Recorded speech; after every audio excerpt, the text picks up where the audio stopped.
மணி தான், 8 மணி தான். அது காலமும் நேரமும் பார்த்து ஒரு மனிதன் வந்து நேரம் வாட்சி பார்த்துட்டு டைம் ஆச்சுன்னு போகிறது வந்து கிரகம் வந்து ஒரு பிரசவம் ஆகும்போது நீங்கள் எழுதி வைங்க, இத்தனை மணிக்கு இந்த குழந்தை பெற்று கொடுக்கும்னு எழுதுங்க. நெசமாக நடக்குமான்னு பார்க்கலாம். அப்படி நடக்கவே நடக்காது.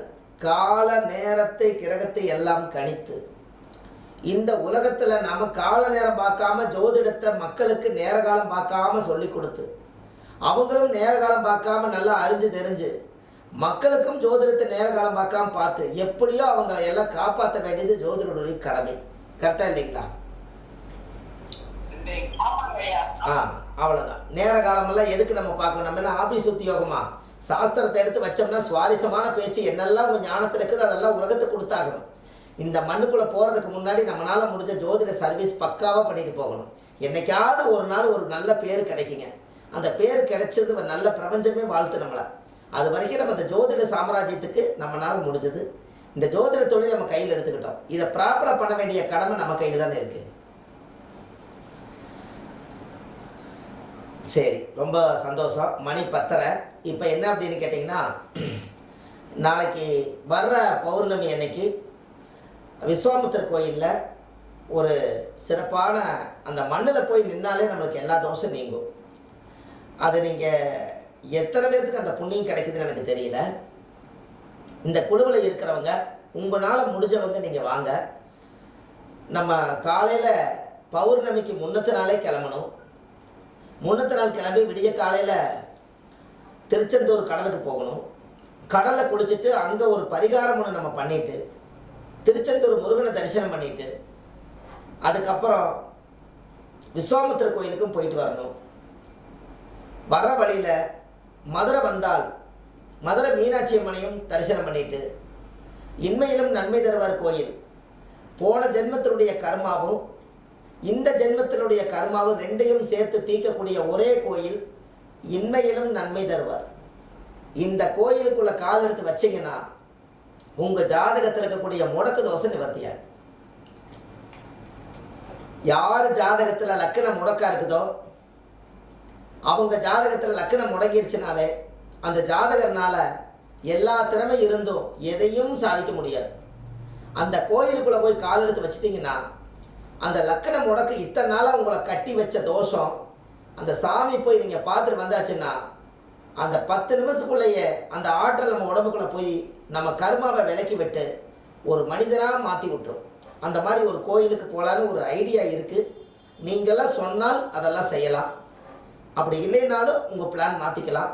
ஆனால் திருச்செந்தூரும் விஸ்வாமித்திர கோயிலுக்கு நம்ம போயிட்டு வரணும். ஏன் அப்படின்னு கேட்டிங்கன்னா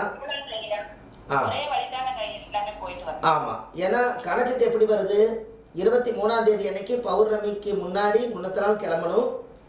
அங்கே நைட்டு கிளம்பி விடிய காலையில் பௌர்ணமி அன்னைக்கு விடிய காலையில் திருச்செந்தூர் கடலில் போய் குளிச்சுட்டு அங்கே பரிகாரம் பண்ணிவிட்டு முருகனை தரிசனம் பண்ணிவிட்டு அன்னைக்கு விஸ்வாமித்திர கோயிலில் நைட்டு இரவு 11 மணிக்கு 10 மணிக்கு 27 அபிஷேக பூஜை ஆவாகனம் நடக்கும். அதெல்லாம் பார்த்துட்டு அன்னதானம் சாப்பிட்டுட்டு அங்கிருந்து வண்டி எடுத்து விடிய காலையில் திருப்பரங்குன்றம் வந்து திருப்பரங்குன்றத்தில் வந்து குளிக்கிறதுக்கு சௌகரியமாக இருக்கும். அந்த திருப்பரங்குன்றத்தில் வந்து அங்கே ஒரு மடமாட்டை நம்ம எடுத்து அங்கே எல்லாம் குளிச்சுட்டு முருகனை தரிசனம் பண்ணிவிட்டு மதுரை மீனாட்சி அம்மன் கோயிலில் போய் தரிசனம் பண்ணிவிட்டு இன்மையிலும் நன்மை தருவாரை முடிச்சுட்டு நைட்டு வீட்டுக்கு வர்றதுக்கு சௌகரியமாக இருக்கும். கணக்கு பார்த்தா 2 நாள் ஆகுது. இந்த 2 நாளும் உங்கள் வேலையெல்லாம் விட்டுட்டு நீங்கள் வர்றதுங்கிறது கொஞ்சம் யோசிச்சுக்கங்க. கடவுளை பார்க்கத்தான் போகிறோம். கொஞ்சம் ஆன்மீகமாக சக்தி வாய்ந்த தெய்வங்களை பார்க்க போகிறோம். நம்ம கர்மாவை எல்லாம் விளக்கறதுக்கு இது முக்கியமான தெய்வங்களுடைய ஸ்தலத்துக்கு ஜோதிடர்களுக்கு தான் மிகப்பெரிய கர்ம வினைகள் இருக்கும். அந்த கர்மாவை எல்லாம் தீர்க்கறதுக்காகத்தான் இந்த மாதிரி ஒரு பிளான் வச்சுருக்கோம். இந்த வாரம் இந்த பௌர்ணமியில் நல்ல விதமாக நடக்கணும்னு என்னுடைய ஆசை தான். உங்களுடைய உத்தரவெல்லாம் இருந்தால் இந்த ப்ரோக்ராம் எடுத்து நம்ம வேலையெல்லாம் ஒதுக்கிட்டு இந்த ப்ரோக்ராமை சிறப்பாக செய்யலாம். எல்லோரும் 6 வர்றீங்கன்னு சொல்லி பேர் கொடுங்க. எத்தனை பேருன்னு சொல்லுங்கள். நம்ம வேனில் போகிறோமா? என்னங்கம்மா? புண்ணியம் பண்ணிருக்கோங்க ஐயா. நீங்க குருவாரே கண்டிப்பா வழி காட்டுவீங்க. கோவில் எல்லாம் சொல்லுவீங்க கண்டிப்பா ஐயா. ஆமாங்க. ஏதாவது நம்ம ஒரு இடத்துக்கு போவோம், அந்த இடத்துலயே ஒரு பரிகாரம் பிறக்கும். அதையெல்லாம் நம்ம எப்படி எப்படி கனெக்ட் பண்ணுறதுன்னு தெரிஞ்சுக்கலாம். என்னங்க ஐயா? ஏற்கனவே பேர் கொடுத்துருக்குங்க ஐயா, கோயம்புத்தூர்லேருந்து சிவராஜ் சுப்பிரமணியன். அதான், ஆமாங்க, நீங்கள் பேர் கொடுத்துருக்கீங்க. கொஞ்சம் அதிலிருந்து நீங்கள் கொஞ்சம் எல்லாரும் வந்துடணும். ராஜேஸ்வரி ஈரோடு பேர் கொடுத்துருக்காங்க. உத்தரகாண்ட சுஜாதம்மா பேர் கொடுத்துருக்காங்க. ஜெய்பானம்மா பேர் கொடுத்துருக்காங்க. ஜெயஸ்ரீமா பேர் கொடுத்துருக்காங்க. தனபாக்கி அம்மா உடைய மகன் பேர் கொடுத்துருக்காங்க. கிருஷ்ணவேணி அம்மா, பூங்கொடி அம்மா, தனலட்சுமி அம்மா, மகேஸ்வரி அம்மா, அடுத்து சுகுணாதேவி அம்மா, சிவபூங்கோதி அம்மா சென்னை, சுபஸ்ரீமா, பூங்கொடி அம்மா, சுந்தரம், சிவராஜ், மணிப்பிரகாஷ், மணிப்பிரபாகரன், இவங்க எல்லாம் கொடுத்துருக்காங்க. இன்னும் எத்தனை பேர் வர்றாங்கன்னு எனக்கு தெரியல. இந்த பெயர் படிக்காததுக்கு இல்லாதவங்க யாராவது இருந்தால் நீங்கள் சேரணும், சேர்ந்துக்கலாம்.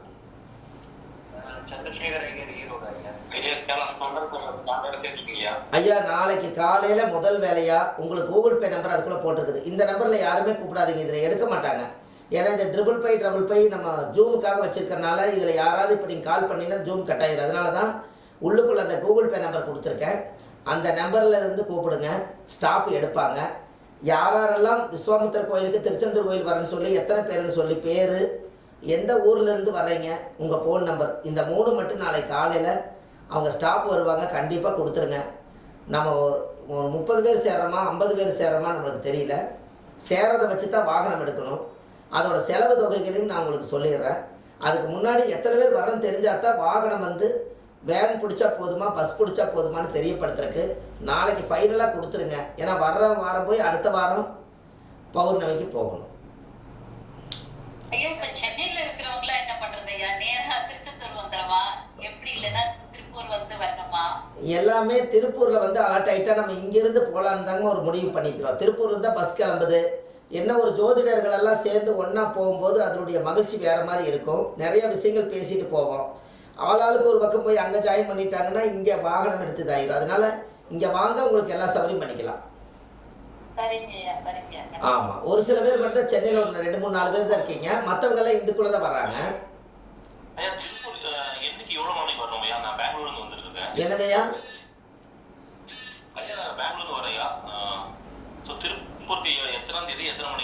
அது உங்களுக்கு கொடுத்துறேங்க ஐயா. கிளீனாக போஸ்ட் அடித்து திருப்பூரில், ஆமாம், போஸ்ட் அடித்து கரெக்டாக எந்த டயத்தில் லேண்டிங் ஆகுது, லொக்கேஷனு, உங்கள் ஃபோன் நம்பர், நீங்கள் யார் யார் வர்றீங்கிற லிஸ்ட்டு, அது எல்லாமே ஒரு குரூப்பே ஃபார்ம் பண்ணிடலாம். கவலைப்படாதீங்க.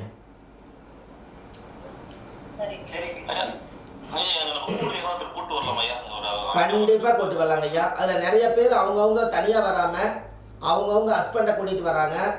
அவங்கள இதில் துணைக்கி அவங்கள சொந்தக்காரங்களை கூட்டிகிட்டு வராங்க. இதெல்லாம் இதில் பேர் கொடுத்துருக்காங்க. நான் டைம் இல்லாதனால யாரையும் நான் ஃபோன் பண்ணி கேட்க முடியல. இன்னும் 1 நாள் 2 நாள் நான் எல்லாத்துக்கும் ஒரு தடவை நான் ஃபோன் பண்ணுறேன்.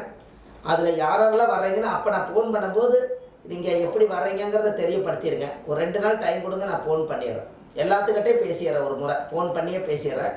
அதில் யாரெல்லாம் வந்து கலந்துக்கிறாங்களோ அவங்களுக்கு ஒரு பெரிய மாற்றம் என்னென்னா, சில விஷயங்களெல்லாம் நான் சொல்ல மாட்டேங்க. அது பிரமிப்பை வந்து எப்போவுமே சொல்லக்கூடாதுன்னு சொல்லுவாங்க. அதனால் நாம் ஒரு விஷயத்தை எடுத்து செய்யும்போது மனசுக்குள்ளே இருந்து தன்னால் ஒரு ஆனந்தம் பிறக்கிறதுக்கு என்னெல்லாம் வழிகளோ அது கர்மாவெல்லாம் போய் நீங்கள் புத்துணர்ச்சி அடைஞ்சு இந்த சமுதாயத்தில் நீங்கள் சிறப்பாக வாழ்கிறதுக்கு என்னெல்லாம் நான் பண்ணணுமோ அதெல்லாம் கரெக்டாக பண்ணுறதுக்கு பிளான் பண்ணி வச்சுருக்கேன். அது எப்போவுமே ஒரு அறிவிப்பு இல்லாமல் நடக்கும், பார்த்துக்கங்க. ஐயா, முதல் ஆளா பேர் கொடுத்த நிஷா, எனக்கு வந்து பாக்கியம் இல்லைன்னு மனசுக்கு வருத்தமா இருக்குங்க ஐயா. என்னன்னு கேட்டா 15ஆம் தேதி நைட்டு ஃபிளைட் மலேசியா. ஓ, 15 days ஐயா. அப்படிங்களா? முதல் ஆளா நான் தான் திருச்செந்தூர்க்குலாம் போறதுக்கு பேர் கொடுத்தேன். கடைசியில எனக்கு இப்ப உறுதிப்படுத்திக்க முடியாம தவிக்கிறேன். என்ன ரீசன், இன்னைக்கு தான் 1:30 மணிக்கு டிக்கெட் கன்ஃபார்ம் பண்ணி கையில கொடுத்துருக்காங்க. 15ஆம் தேதி நைட்டு ஃபிளைட் மலேசியாக்கு, சென்னை டு கோலாலம்பூர். ஒரு டெலிவரி பார்த்துட்டு ஓடி வந்துடணும் ஐயா 15 நாளையில. பரவாயில்லைங்கம்மா. நீங்கள் அந்த ஒரு குழந்தை வந்து ஒரு பூமிக்கு வெளியில் வர்றதுக்கு நீங்கள் தடையாக இருக்க வேண்டாம். அது நாளைக்கு ஜனாதிபதியாக கூட வரலாம். நீங்கள் முதல்ல அந்த வேலை செய்யுங்க. கண்டிப்பாங்க ஐயா. ஒரு எனக்கு நம்ம எல்லாம் ஒன்னா போறோம், நான் தானங்க ஐயா ஆரம்பிச்சேனே அந்த வாக்கு. பரவாயில்லைங்கம்மா, அது உங்கள் மூலியத்தில் எல்லாருமே நல்லபடியாக நடக்கட்டுங்க. இந்த தடைகள் நிறையா வரும், அதையும் பார்த்துக்குங்க. டைமிங்கு, தடைகள் தடைகள் நிறையா வருங்க. அதையெல்லாம் தாண்டி எல்லாரும் தயார் நிலையில் இருங்க. எத்தனை பேர் என்ன விவரம்னு எல்லாம் சொல்லுங்கள். என்னால் முடிஞ்ச உதவி, யாரையும் கைவிடாமல் எல்லாத்தையும் கூட்டிகிட்டு போய் எல்லாத்துடைய தோஷம் பாவம் கர்மம் எல்லாம் கழித்து உங்களை புனிதப்படுத்தி ஒரு புது பிறவை எடுத்து கூட்டிகிட்டு வரோன்னு நான் நினச்சிக்கிட்டு இருக்கேன். இறைவனுடைய அருளால் அது நல்ல விதமாக நடக்கணுங்க. அவ்வளோதான். ரொம்ப நன்றி, ரொம்ப நன்றி.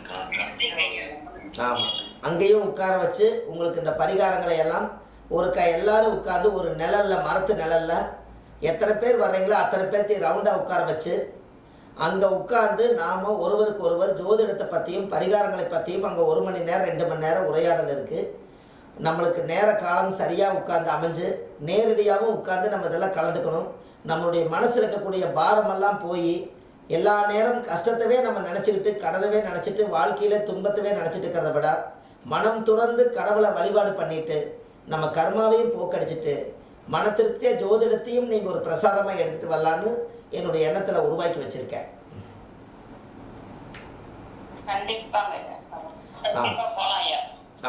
நான் உங்களுக்கு எல்லா விஷயத்தையும் நான் சொல்கிறேன். அதுக்கப்புறம் உங்களுக்கு அது ஆட்டோமேட்டிக்காக அது எல்லாமே நல்ல விதமாக நடக்கும்.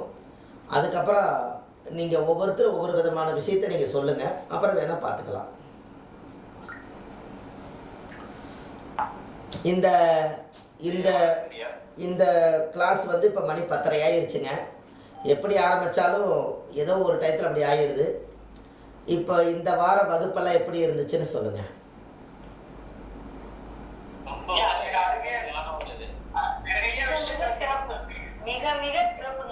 ரொம்ப சந்தோஷங்கம்மா. அதாங்கம்மா வேணும். ரொம்ப சந்தோஷங்கம்மா. ஐயா, ஒரு செய்திகள்லாம் கிடைச்சிருக்குங்க ஐயா, ரொம்ப நன்றி. வந்து உங்க கூட தான் கண்டிப்பா அந்த திருச்செந்தூரும் இதுவும் வரணும்னு ஆசை. அந்த 22nd வந்து CBSE board exam first day start ஆகுதுங்க ஐயா. கூடவே எக்ஸாம் சென்டர் கூட்டிட்டு வர வேண்டிய சிச்சுவேஷனுங்க ஐயா. அதனால எங்களுக்கும் உங்களுடைய பிளஸிங்ஸ் அந்த இறைவன் கிட்ட பெற்றுக் கொடுங்க. நீங்க கவலைப்படாதீங்க. இந்த தடவை வர்றவங்களை நான் கூட்டிட்டு போறேன்.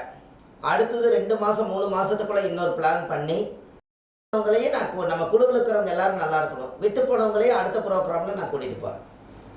ரொம்ப ரொம்ப நன்றி.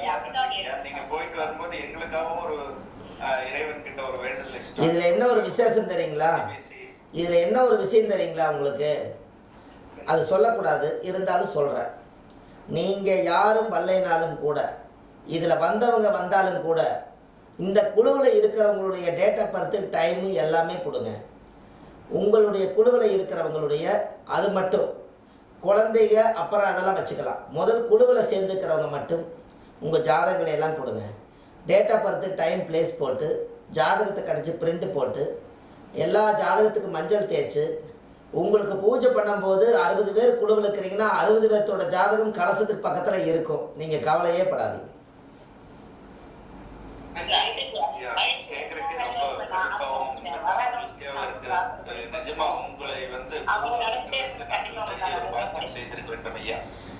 எல்லாத்துக்குமே ஜாதகம் எழுதி அதில் பூஜையில் வச்சு அங்கே அர்ச்சனையெல்லாம் பண்ணி அந்த ஒரு கர்ம பரிகாரங்கள் தோஷங்களெல்லாம் நிவர்த்தி செஞ்சு அன்னையில இருந்து இந்த ஜாதகங்களுக்கெல்லாம் இதில் இருக்கிறவங்களுக்கு எல்லாம் ஒரு மாற்றம் நடக்கணும்னு சொல்லி அந்த ஒரு நல்ல ஒரு புனிதமான பூஜை பண்ணித்தான் உங்களுக்கு எல்லாத்துக்கும் ஆசீர்வாதம் கிடைக்கும். அதனால் யாரும் இதில் வல்லைன்னு நினச்சிக்காதீங்க. நீங்கள் வல்லைனாலும் உங்களுடைய தாயுடைய கருவறையில் இருந்து தொப்புள் கொடி அறுத்த பிறந்த ஜனன ஜாதகம் அந்த திருச்செந்தூர் புண்ணிய மண்ணிலையும் விஸ்வாமுத்திரர் கோயிலையும் கருவறையிலேயே இருக்கும். கவலையே படாதீங்க. அங்கே வச்சு அர்ச்சனை பண்ணி தீபாராதனை பண்ணி அவங்கவுங்க ஜாதகத்தை அவங்கவுங்களுக்கு கொடுத்துறேன்.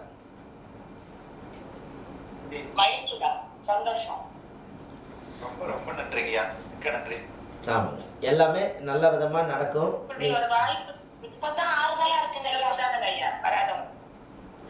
அப்படி எல்லாம் நினைக்காதீங்கம்மா.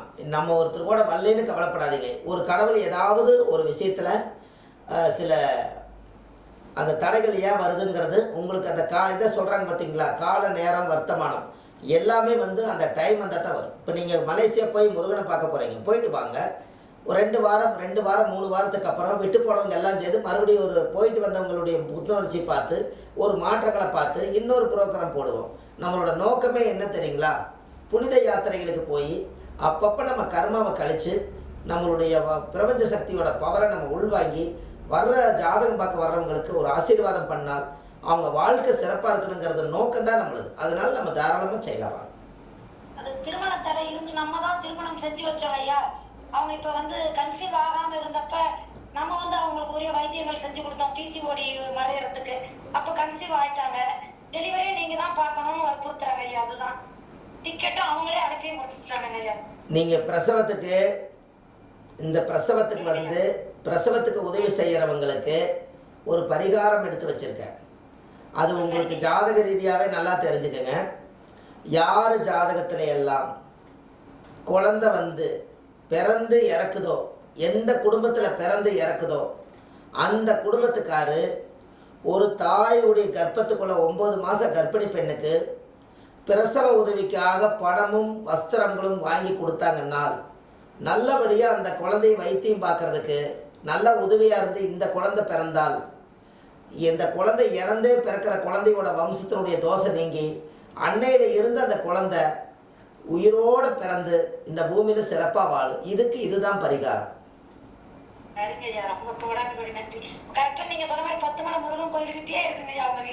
அவ்வளோதாங்க. போன தைப்பூசத்துக்கு 10 மலை முருகன் கோயிலுக்கு போயிட்டு வந்தேன். அந்த ஒரு வருஷம்தான். இன்றைக்கி ஆதிகால பரிகார புத்தகமே இன்றைக்கி நம்ம எழுதியிருக்கோம். முருகருக்கு ஒரு பெரிய பவர் இருக்குதுங்க. நல்லபடியாக எல்லோரும் போயிட்டு வாங்க. ஆமாம், இதிலிருந்து நம்ம ஒரு சிறப்படைஞ்சு வரலாங்க. நிறைய விஷயங்கள் வச்சுருக்கோம். ஏதாவது நம்ம ஒரு பேசுறதுக்கு மட்டும் டைம் கிடைச்சா போதும். நிறைய ஜோதிட கருத்துக்கள், ஆன்மீக கருத்துக்கள், பரிகார கருத்துக்கள், இது எல்லாம் ஓராண்டு காலம் சிறப்பாக படித்து நம்ம இந்த உலகத்தில் ஒரு நல்ல ஒரு சிறப்பான ஜோதிடராக ஆதிகால பரிகார ஒரு நிபுணராக நீங்கள் வளர்வீங்கிறதா. கருணாகதி அடைஞ்சு உங்க கருத்துக்களை கேட்டு படிச்சு உணர்றதுக்கு எங்களுக்கு பாக்கியம் கொடுத்து வச்சிருக்குங்க ஐயா. அதுக்கே கோடான கோடி நன்றிகள். ரொம்ப சந்தோஷங்கம்மா. ஆமாங்க ஐயா, ஜோதிடராகிய எங்களுக்கு இந்த வரப்பிரசாதம், இந்த புக்கு, இந்த நீங்க சொல்ற பரிகாரங்கள்லாம் வச்சே சொல்லியிருக்காங்க ஐயா. நீங்கள் புத்தகம் வந்து எல்லாரும் யாரும் வந்து புத்தகம் எனக்கு வரல உங்களுக்கு வரலன்னு குழுவில் யாரும் நினச்சிட வேண்டாம். காலங்கள் போக போக ஒவ்வொரு புத்தகங்களும் அவங்க கைக்கு வந்து சேர்ற நேரம்னு ஒன்று இருக்குது இல்லைங்களா, அப்போ தான் வந்து சேரும் நிறைய பேர்த்துகளுக்கு. அதனால் நீங்கள் அதெல்லாம் எதுவுமே நினைக்க வேண்டாம். எல்லாத்துக்கும் அது நல்ல விதமாக நடக்கும். வரும்போது நானே ஒரு ஆதிகால பரிகார புத்தகத்தை கொண்டு வரேன். அந்த புத்தகத்தை வச்சு பூஜை பண்ணி சாமி கும்பிட்டு அந்த பரிகாரம் உலகம் பூரா நினச்சி நிற்கிறேன்னு சொல்லி ஒரு பூஜை பண்ணிட்டு வருவோம். விஸ்வாமித்திரனுடைய கோயில் கருவறையில் வைக்கலாம், திருச்செந்தூர் முருகனுடைய பாதத்தில் வைக்கலாம். எல்லாம் வச்சு இந்த பரிகாரங்கள் படிக்கிறவங்க அத்தனை பேர்த்துக்குமே உங்களுக்கு டைட்டிலே வந்து இந்த ஆதிகால பரிகாரம் படித்து வர்ற மக்களுக்கு நீங்கள் வந்து நீங்கள் சொல்கிறது எல்லாம் சின்ன சின்ன வார்த்தைகளை பூரா எழுதி வைங்க. அத்தனையும் ஒரு நாள் உட்காந்து படிங்க. படித்து எல்லாம் மனப்பாடம் பண்ணிட்டீங்கன்னா வர்றவங்களுக்கு என்ன பிரச்சனையோ அதுக்கு தகுந்த பரிகாரத்தை சொல்லி வெற்றி ஆகிட்டா ஜோதிடர்கள் உங்களுக்கு கிடைச்ச வெற்றி எனக்கு கிடைச்ச மாதிரி. ஐயா, பாபா ஆரத்தியில பாடுற மாதிரி உலகம் முழுவதும் சாய் மாதாவாக தோன்றட்டும்னு பாடுவோம். அதே மாதிரி இப்ப ஆதிகால பரிகாரம்ன்றது எல்லாருக்கும் பரிச்சயமாய் எல்லாரும் அதை புகழ்ந்து கொண்டாடிக்கிட்டு இருக்கிற மாதிரி பண்ணிக்கிட்டு இருக்கோம் ஐயா. என்ன ரீசன் பாத்தீங்கன்னா என்னுடைய கையில இருக்கிற என் குழந்தைய அதுக்கு உதாரணம். நீங்க பாத்தீங்க இல்லைங்க என் மாநாட்டுல குழந்தைய, அந்த குழந்தைங்க ஆமாம்மா சொன்னீங்கல்ல, அதுவே பெரிய உதாரணம் ஐயா. இன்னைக்கு அது உயிரோட என் கையில இருக்கிறதே உங்களுடைய ஆசீர்வாதத்தாலையும் உங்களுடைய ஆதிகால பரிகாரத்திலையும் தானங்க ஐயா. ஓ, அது என்ன ஆச்சுங்க? அது எதனாலங்க? என்ன சொல்றீங்க? இல்ல ஆக்சுவலி குழந்தை பிறந்து 18வது நாள் இறந்துரும்னு சொல்லிட்டாங்க. ஆனா இல்லம்மா, அது கண்டிப்பா பேர் சொல்லு பாருங்க. ரெட்ட குழந்தையில ஒரு குழந்தை 5வது நாள் தவறுனதுனால இந்த குழந்தை அவனையும் சேர்த்து பேர் சொல்லுவோம், நீங்க கவலைப்படாதீங்கன்னு சொன்னீங்க. அப்புறம் சில விஷயங்கள்லாம் இவனுக்காக செய்ய சொல்லி கொடுத்தீங்க, வரிசையா எழுதிக்க சொன்னீங்க. அதன்படி செஞ்சு இன்னைக்கு கடவுளுக்கு இருக்கையில ஒட்டுக்கிட்டே வந்து காலில் விழுந்து ஆசீர்வாதம் வந்துச்சு. 4 வயது கடந்துருச்சு இல்லைங்களா? 3 வயது கடந்து 4வது வயதுல அடி எடுத்து வச்சிருச்சு. நீங்க அன்னைக்கும் ஆசீர்வாதம் பண்ணீங்க மாநாட்டுல.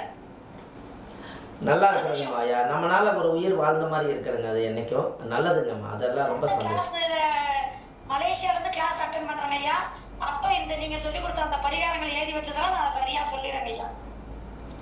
ஏன்னா நீங்க சொல்லி கொடுத்த அந்த விஷயங்களை ஃபுல்லா நான் ஃபாலோ பண்ணி தான் இன்னைக்கு இயற்கையாவே நான் எவ்வளவு இழப்புகளை தாண்டி உண்மையிலே இந்த அளவுக்கு ஒரு கோர்ஸா பேச முடியுது பாருங்க என்னால. ரொம்ப சந்தோஷமா. உங்கள் தொழில் நல்லா இருக்கட்டும், உங்கள் குழந்தைகள் எல்லாருமே நல்லா இருக்கட்டும். ஒரு சிறப்பான ஒரு நல்ல கருத்தை சொன்னீங்க. எல்லாத்துக்கும் ஒரு பெரிய ஒரு மகிழ்ச்சியாகவும் இருக்குது. அதனால் வந்து நம்ம ஒரு நல்ல ஒரு காலங்கள், இது சரியான காலம். நாம் சேர்ந்திருக்கக்கூடிய நல்ல ஒரு இந்த அன்பான கூட்டம் நீண்ட காலம் தொடர்ந்து எல்லா மக்களுக்கும் உதவியாக இருக்கணும்னு சொல்லி மனதார உங்களை எல்லாத்தையும் வாழ்த்தி விடைபெறுகிறேன்மா.